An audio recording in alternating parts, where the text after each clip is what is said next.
யாராவது இது செஞ்சு சாப்பிட்டு பார்த்துருந்தீங்கன்னா சொல்லுங்கள். இது என்னென்னா, இது வந்து வெறும் மைதா மாவு. மைதா மாவு, தயிர் 2 மட்டும் தான் இருக்குது. இதில் வெறும் சர்க்கரை, எந்த கலரும் போடல. நீங்கள் சர்க்கரையை போட்டுட்டு கொஞ்ச நேரம் அதை அப்படியே கருக விடுற மாதிரி விட்டிங்கன்னா அடி லேயர்லாம் வந்து ஒரு கலர் வந்துடும். அப்போ நீங்கள் தண்ணி ஊற்றினீங்கன்னா கலரே போடாமல் இந்த நேச்சுரலாகவே இந்த கலர் வரும்.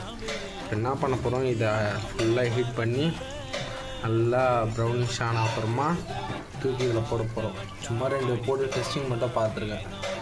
இது வெறும் சர்க்கரை, வெறும் தண்ணி, 4 பொருள் இருந்தால் போதும்.